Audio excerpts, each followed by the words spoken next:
Kesempatan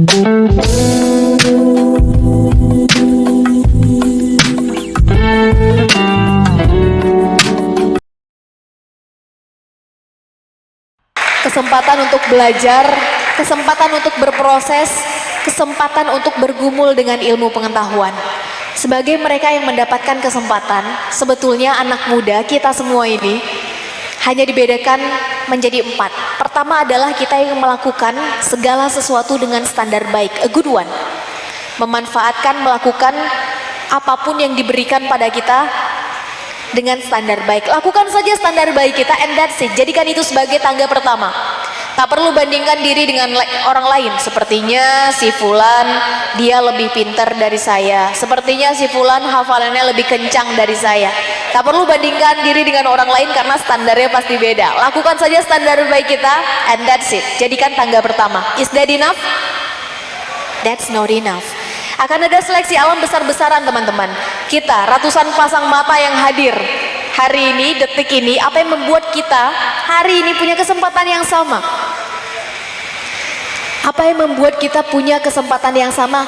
Justru harusnya lebih dibandingkan ratus ribuan anak muda di Yogyakarta yang hari ini, detik ini juga tengah melakukan hal yang sama. Mereka sedang menuntut ilmu, berusaha menyelesaikan pendidikannya dengan baik. Mereka berusaha menurunkan egonya, menurunkan keras kepalanya, berusaha mencari tahu apa skill mereka, passion mereka, apa yang membuat kita merasa punya kesempatan lebih. Yang jelas, hari ini harus lebih baik dari kemarin, besok harus lebih baik dari hari ini. Kita anak muda, sering sekali dikait-kaitkan dengan literasi. Berapa halaman buku yang kita selesaikan dalam minggu ini? Berapa? Ada yang 100, silahkan.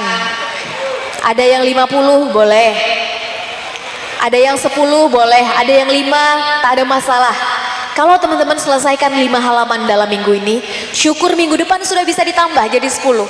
Kalau minggu ini 10, syukur minggu depan bisa bertambah jadi 12. Kalau ternyata menyelesaikan satu buku butuh waktu 3 bulan, pastikan bulan keempat sudah tinggal 2 bulan. Berapa target buku selesai dalam 1 tahun? Mbak Serly, sekarang fokus saya bukan di situ. Fokus saya sekarang adalah di mana? Tahfidz, menghafalkan Al-Quran. Silakan. Berapa lembar Al-Quran yang diselesaikan, dihafalkan dalam minggu ini? Berapa? Sebutlah berapa setengah satu halaman? Setengah juz. Kalau ternyata minggu ini menyelesaikan setengah juz hafalan, syukur-syukur minggu depan bukan hanya sekedar menghafal, tapi paham artinya. Kalau minggu ini kita paham artinya, syukur minggu depan mulai mentadaburi maknanya. Kalau minggu ini sudah mentadaburi, syukur minggu depan sudah tahu asbabun nuzulnya, baca tafsirnya. Mbak Serly, sekarang udah nggak zaman lagi kita modelnya baca buku. Sekarang zamannya adalah nonton YouTube. Di sini boleh pegang HP nggak? Berarti syukur nanti kita boleh bahas berapa jam anak muda Indonesia sekarang menghabiskan waktu dalam 1 hari di internet. Mbak Serly, sekarang zamannya adalah tips dan trik. Silahkan, berapa tips dan trik yang teman-teman aplikasikan dalam minggu ini yang bermanfaat? Bangun lebih pagi, tidur lebih malam, lebih banyak berdiskusi, mencari mentor. Selama hari ini lebih baik dari kemarin, besok lebih baik dari hari ini, maka kita naik 1 tingkat lebih tinggi. Mereka yang menjadi a better one, yang lebih baik. Is a better one enough? That's not enough. Tidak cukup teman-teman. Kedepan Indonesia akan semakin borderless. Tak akan lagi dilihat dari batas-batas provinsi. Dunia ini juga akan semakin borderless. Teman-teman yang ada di Indonesia bisa dengan mudah mengetahui bagaimana perkembangan teman-teman muda di Perancis. Teman-teman muda di Indonesia bisa dengan tahu bagaimana perkembangan teknologi di Jepang dan di Amerika. Kita di Indonesia bisa ikut course, bisa ikut kelas yang ada di luar sana hanya dengan 1 kali klik. Ruang dan waktu menjadi tak ada arti. Selama kita punya skill, punya kemampuan di atas rata-rata, maka dimanapun kita berada teman-teman, di situ bumi kita injak, di situ langit kita junjung. Kita tetap bisa bermanfaat, kita tetap skill kita digunakan, dipakai, bermanfaat untuk orang-orang sekitar. Pastikan kita ada di titik ini. Ayo jadi yang terbaik, the best one. Kita di sini pasti punya passion, hobi, skill yang berbeda, betul ya? Nanti selesai dari pesantren, mungkin melanjutkan kuliah untuk teman-teman yang sudah kelas 3 SMA, juga memilih jurusan keilmuan bidang yang berbeda, tak ada masalah. Yang senang kedokteran silahkan, yang senang ilmu sosial silahkan, yang senang teknik silahkan, teknologi, bahasa, budaya, silahkan teman-teman pilih sendiri. Dari manapun arahnya tak ada masalah, justru perbedaan itu yang membuat kita saling melengkapi. Tapi pastikan kita menjadi yang terbaik di bidang kita. Jangan mau jadi kualitas mediocre teman-teman, rata-rata. Mereka yang kualitasnya rata-rata, maju salah, mundur juga salah. Pastikan kita menjadi di titik ini. Be the best version of us. Is the best one enough? That's not enough. Ayo naik satu tingkat lebih tinggi, an excellent one, yang sempurna di bidangnya. Sempurna bukan tanpa cacat, karena tak ada manusia yang sempurna, tak ada gading yang tak retak. Kita semua pasti punya salah, betul ya? Sempurna di bidangnya adalah mereka yang terbaik di bidangnya, bukan hanya untuk dirinya sendiri. Mereka yang terbaik di bidangnya bukan hanya untuk kepentingan dirinya sendiri, tapi mampu memberikan banyak kebermanfaatan, kepositifan, keinspiratifan untuk orang-orang sekitarnya. Karena dunia bukan hanya mencatat mereka yang paling kaya, teman-teman. Dunia bukan hanya mencatat mereka yang, karena di sini ada ustazahnya, yang parasnya paling cantik, wajahnya paling tampan dan ganteng, akan lekang dimakan waktu. Dunia juga mencatat mereka yang kehadirannya bisa dirasakan manfaatnya oleh orang lain. Dan lebih senang mencatat tipikal orang seperti ini. Sebut saja, siapa yang dalam majalah Forbes tercatat sejak tahun 2010 sampai 2019 karyanya paling banyak digunakan oleh masyarakat internasional. Penemu Microsoft, ada yang ingat? Bill Gates. Bill Gates tak perlu kita bahas kekayaannya, teman-teman. Majalah Forbes sudah selesai membahasnya. Bill Gates terbaik di bidangnya? Yes, semua orang mengakui. Is that enough? That's not enough. Dia naik satu tingkat lebih tinggi. Dia punya namanya Bill Gates Foundation. Dengan itu dia bisa merangkul lebih banyak orang yang membutuhkannya. Bukan hanya di Amerika, di seluruh dunia. Mbak Sherly, gak usah jauh-jauh, bahas saja Indonesia. Ayo kita bahas.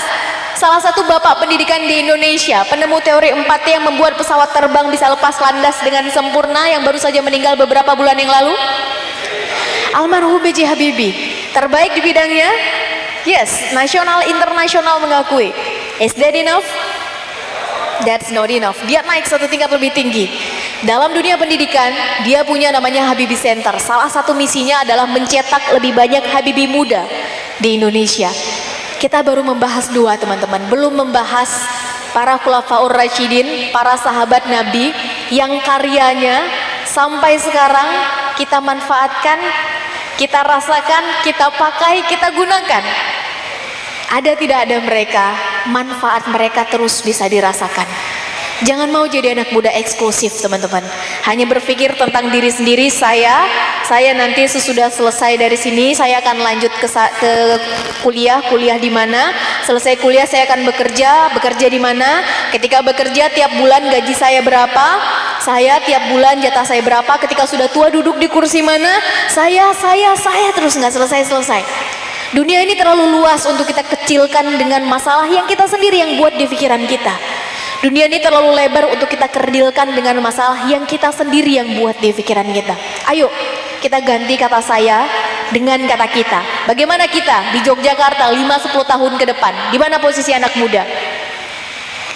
Bagaimana Indonesia 25 tahun dari sekarang, tepat 100 tahun Indonesia merdeka, akan ada evaluasi besar-besaran terhadap 4 tujuan besar cita-cita bangsa saat pertama sekali didirikan. Di mana posisi bangsa, negara, agama, dan anak muda saat itu? Ketika kata saya diganti dengan kata kita, tak ada alasan kita semua tak mengambil bagian. Karena kata kita mengharuskan kita semua ambil bagian.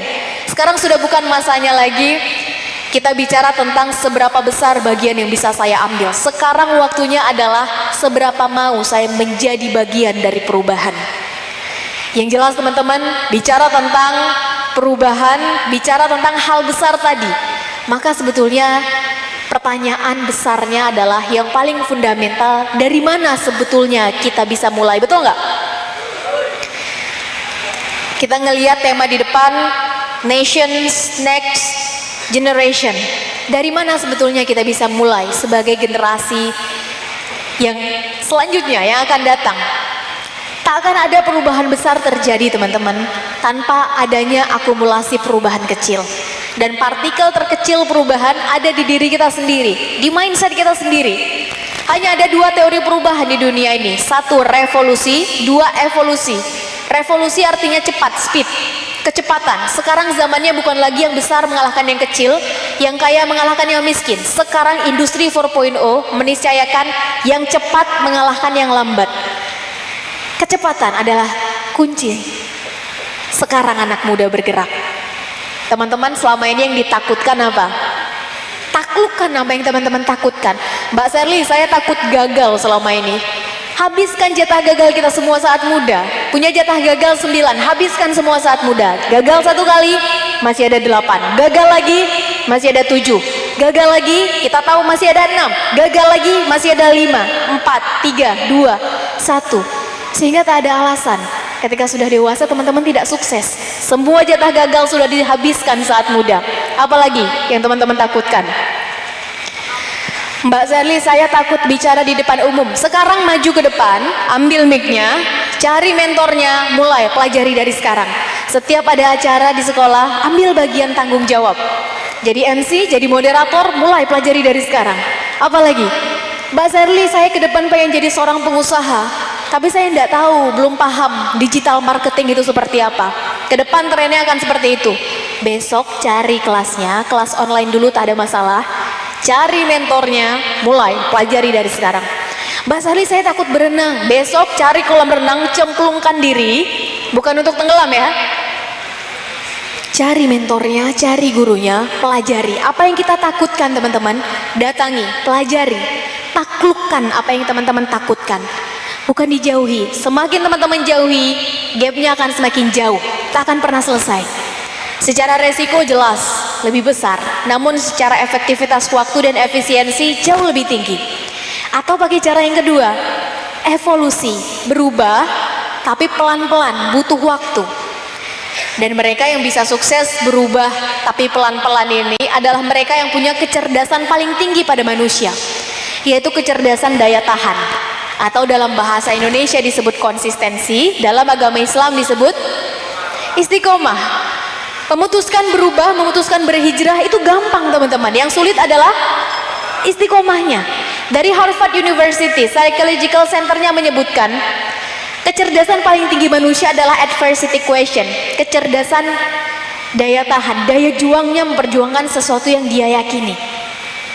Silakan tanyakan pada adik, ponaan di rumah. Nanti saat pulang umur 5, 6, 7 tahun. Kalau sudah besar, cita-citanya mau jadi apa? Biasa jawabannya apa? Polisi, pilot, dokter, tentara,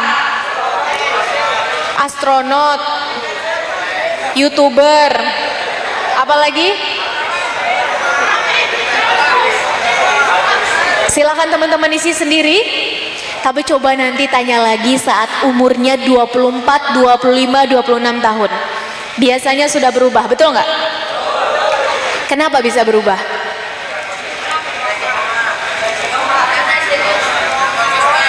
Karena tidak konsisten. Kenapa bisa tidak konsisten? Karena orang-orang di sekitarnya ikut mempengaruhi mindsetnya, ikut mempengaruhi keputusan-keputusan yang diambil dalam hidupnya.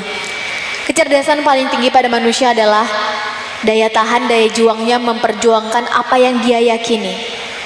Sehingga dalam hal ini Sherly senang sekali membagikan satu quotation yang berhasil mengubah pola pikir Sherly saat masih SMA, membaca satu buku bibliografi dari seorang Perdana Menteri perempuan pertama Inggris. Ada yang ingat?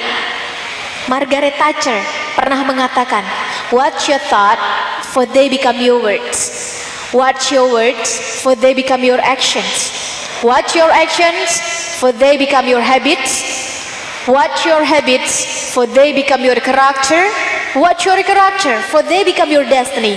In other words, what you think, you become. Perhatikan apa yang kita pikirkan teman-teman, karena dia akan keluar menjadi ucapan, menjadi kata-kata. Perhatikan ucapan kita, karena dia akan keluar menjadi action, tindakan. Perhatikan tindakan kita, karena ketika diulang-ulang terus setiap hari, dia akan menjadi habit, kebiasaan. Perhatikan kebiasaan kita mulai dari mata terbuka sampai mata tertutup.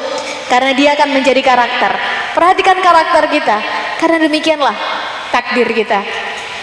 Dengan kata lain, apa yang kita pikirkan, demikian takdir kita. Urusan kun fayakun, urusan yang maha kuasa, itu ranahnya sang maha irodah. Urusan kita manusia adalah berusaha berikhtiar semaksimal mungkin. Di mana letak ujungnya takdir, teman-teman? Letaknya di ujung maksimalnya ikhtiar dan doa kita.